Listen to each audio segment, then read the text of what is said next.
Amigas e amigos, pega fogo no cabaré do golpe, diria o povo se soubesse o que anda acontecendo nos bastidores das hostes golpistas. Por mais que a mídia censure, bloqueie e filtre as informações e as opiniões, as coisas acabam vindo à tona e revelam o baixo nível desta guerra de facções que se estabeleceu aí no processo de condução do golpe. Agora a revista Isto É está dizendo que teve acesso, tem uma gravação de 13 minutos de uma conversa de procuradores, representantes da Procuradoria-Geral da República no estado do Rio Grande do Norte, dizendo sobre ameaças do Rodrigo Janot a quem estiver propenso a dar apoio à candidata Raquel Dodge, candidata à sucessão do Janot na Procuradoria-Geral da República. A gravação foi obtida, a revista Isto É claramente não fala, por óbvio, mas a gente sabe que isso só é possível no âmbito da corrupção. Essa corrupção que existe aí na mídia, essa promiscuidade com fontes, com revelações de informações, de ocultação de informações, é a corrupção que move a mídia, que eu sempre falo aqui. A mídia, ela é fundamentalmente porta-voz da corrupção e movida à corrupção como o agente principal, o principal agente político da direita, da elite, desse mundo da corrupção. A revista Isto É, portanto, está fazendo aqui as honras da casa, com esse processo de corrupção, e fazendo claramente aqui o papel de porta-voz de uma das facções. Porque o Rodrigo Janot é isso que eu falo aqui, tem claramente essa divisão. Agora a revista Isto É se revela claramente a favor do Temer, assim como o jornal Estado de São Paulo, consequentemente contra o Grupo Globo, contra o Rodrigo Janot. O Janot, por sua vez, diz que vai apontar a metralhadora contra o Temer, não vai dar sossego para ele não vai ter paz no Congresso Nacional, porque ele vai fazer sucessivas denúncias contra ele, ou seja, é fogo no cabaré mesmo. E aí fica claramente demonstrado que os tradicionais atores, agentes políticos da direita, da elite, nessa altura do campeonato, está meio que escanteado. O comportamento do Fernando Henrique Cardoso, por exemplo, eu falei aqui que ele era conhecido como biruta de aeroporto, ou seja, ele vai para onde o vento assopra, agora já está até falando de antecipar eleições. Claramente, aí um bate-cabeça deles dentro do PSDB, o Tasso Gereissati defende que o PSDB tem que sair fora do governo, dizendo que se o Temer não provar a sua inocência, o PSDB não pode ficar no governo. O Alckmin dizendo que não tem nada a ver com as eleições de 2018, mas é evidente que tem. O grupo do Alckmin dentro do PSDB está de olho sim nas eleições de 2018. O Jucá falou recentemente que se o PSDB sair do governo agora, inviabiliza a aliança deles, do PMDB, com o PSDB em 2018, ou seja, é a guerra entre eles ali, dentro do PSDB, para ver se vai para um lado, se vai para o outro, porque aonde a coisa ferve mesmo é na mídia.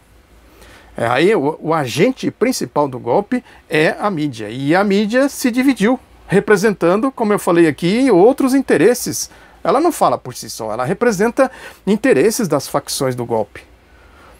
E a gente pode ver isso também no comportamento de quem persegue o ex-presidente Luiz Inácio Lula da Silva, porque é isso, a guerra está estabelecida entre eles, mas não pode esquecer o inimigo principal.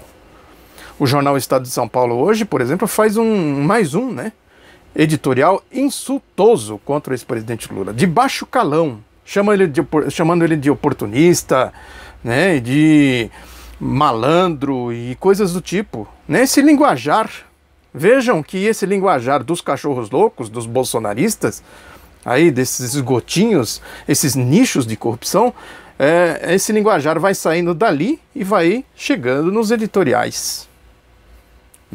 Lógico que os editoriais procuram dar uma plástica, mas o objetivo, é claro, é o mesmo. Quando chama o Lula de oportunista, e outras coisas mais, um editorial cheio de adjetivos que revela ódio. Quando se utiliza mais adjetivos do que substantivo, o que está por trás de tudo isso é ódio. É diferente da indignação. Quando a gente fala alguma coisa com indignação, que se utiliza os adjetivos, eles vão calçando substantivos. Agora o Estadão não calça substantivo nenhum. É simplesmente invectivas, invenções que eles fazem aí. A campanha da mentira, da manipulação política e ideológica. A exemplo do que faz o Sérgio Moro. Está aí também nas manchetes mais um caso aí das tralhas, segundo as notícias, as tralhas que estavam com o ex-presidente Luiz Inácio Lula da Silva, que o Moro mandou confiscar. E o governo federal foi lá e confiscou. Bobagens, medalhas, taças de vinho, a espada, coisas, presentes que o ex-presidente ganhava. Né? E a defesa do Lula foi precisa mais uma vez ao dizer o seguinte: isso não é papel de juiz. O juiz está fazendo o que lá? Ele é juiz de quê exatamente? É juiz? Isso pode ser chamado de juiz? Com esse comportamento, com essa atitude? Faz lá um despacho administrativo. Governo federal, confisque aquelas coisas, as tralhas do ex-presidente Luiz Inácio Lula da Silva. Existe uma legislação, conforme explicou o Cristiano Zanin, advogado de defesa do Lula, que regulamenta isso. Só o Lula que violou esse regulamento? Como é que é a história? Como é que foi no caso dos outros ex-presidentes? Fernando Henrique, Collor, Itamar, etc. Sarney. Né? Se tem uma legislação, isso foi tratado por especialistas. Não foi ninguém do ex-presidente Lula que tratou disso. Dentro de uma regra, dentro do que estabelece a legalidade, dentro de processos administrativos. No entanto, ele manda confiscar. Outra, está uma matéria aí da revista Época, matéria... quando eu falo aqui, a matéria que ronca, né? A matéria pig, a matéria de chiqueiro da revista Época, dizendo que a defesa do ex-presidente pediu tradutores do inglês, né? A defesa do Lula diz que tem que ser alguém especializado, especialista, né, em fazer a tradução do português para o inglês, do inglês para o português. Não diz por qual motivo, né, o jornalismo que ronca da revista Época, mas o fato é que o Moro mandou o Lula pagar esse tradutor. Ou seja, uma atitude de moleque birrento, como eu sempre falo aqui, de vingança. Já que você quer, então você paga. Aonde entra o juiz nisso? A prerrogativa de um juiz. Nos dois casos. Tem outros tantos, mas esses dois são mais recentes.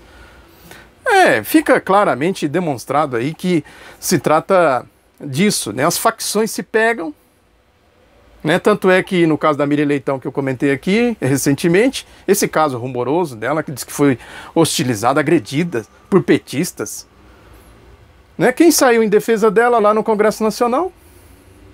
Magno Malta, traficante da fé, Álvaro Dias, né, ladrão lá de Maringá, do desvio dos tucanos, lá envolvendo o Sérgio Moro e seu amigo Irivaldo Souza, a senadora Ana Amélia, que é do Grupo Globo, tem ligações com o Grupo Globo, ela é jornalista, trabalhava aí na mídia, as corporações, o cartel mafioso, midiático, que eu sempre falo aqui.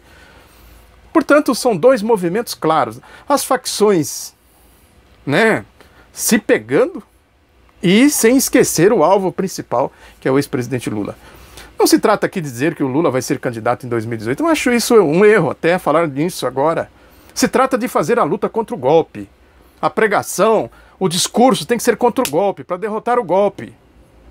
Com eleições diretas já, de preferência, senão sempre na linha de derrotar o golpe, de combater o golpe. Depois o resto é consequência. Muito obrigado pela atenção, um abraço, divulgue o outro lado da notícia e até a próxima.